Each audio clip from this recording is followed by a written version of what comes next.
Halo sahabat Merdeka, berjumpa dengan saya Luluk Handayani dalam Top News Selasa 23 Oktober 2024. Berita pertama, akademisi Rocky Gerung menyampaikan kritik tajam terkait Kabinet Presiden Prabowo Subianto.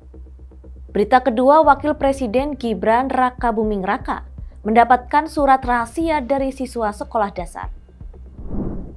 Akademisi Rocky Gerung mengkritik keras terkait penyalahgunaan kop surat dan stempel resmi kementerian yang digunakan oleh Menteri Desa Yandri Susanto. Yandri menggunakan surat tersebut untuk undangan haul, Hari Santri dan Tasyakuran. Rocky dalam pernyataan melalui akun YouTube-nya menyampaikan perilaku Yandri menjadi awal buruk bagi Kabinet Prabowo Gibran. Terlebih Menteri Yandri bertindak baru di hari pertama kerja. Rocky menilai tindakan ini bentuk pemanfaatan jabatan yang berpotensi terjadinya konflik kepentingan yang berlanjut di masa mendatang. Selain itu, skandal ini menjadi sorotan masyarakat yang mencurigai adanya penggalangan dukungan politik untuk keluarga sang menteri. Seorang menteri memanfaatkan kop surat negara untuk mempromosikan istrinya. Dan walaupun ada tafsir macam-macam bahwa itu mungkin kekurangan pengetahuan tentang administrasi bernegara atau di dalamnya memang ada orang lain yang memanfaatkan. Tetapi kalau ada tanda tangan menteri untuk acara yang sangat privat dan terhubung akhirnya dengan kepentingan pemilihan pilkada bupati yang adalah istrinya, itu dari awal udah pasti itu semacam pemanfaatan, semacam korupsi dalam pengertian yang sangat fundamental, yaitu jabatannya itu jadi andalan untuk mengorganisir dan memobilisasi opini, kan itu intinya tuh. Jadi Pak Prabowo memulai sesuatu dengan contoh dari anggota kabinetnya yang buruk itu, dan kita tidak mungkin lagi untuk mengatakan bahwa ini adalah kekeliruan. Jadi dalam etika, begitu ada sesuatu yang di awal sudah buruk, maka kelihatannya produk lanjutannya juga buruk tuh. Dan itu yang menyebabkan dari awal kita memberi semacam sinyal bahwa konflik of interest pasti terjadi. Jadi kedudukan menteri itu akhirnya jadi kedudukan yang sifatnya pragmatis kan. Jadi apa yang bisa menguntungkan atau mengenakkan keluarganya itu yang akan dijadikan utama. Jadi sekali lagi kita mulai melihat bahwa public ethics itu gagal.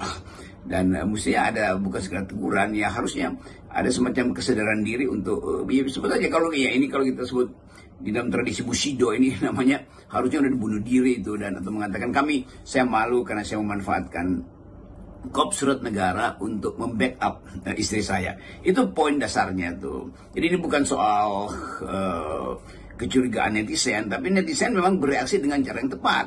Dan Pak Mahfud MD yang juga bertahun-tahun memelihara semacam etika politik atau minimal kode etik di dalam penyelenggaraan negara harus bereaksi. Jadi ini soal yang sangat serius, karena ini pertama kali kita paham bahwa ada menteri yang tidak paham tentang kedudukan dia sebagai pejabat publik. Jadi sekali.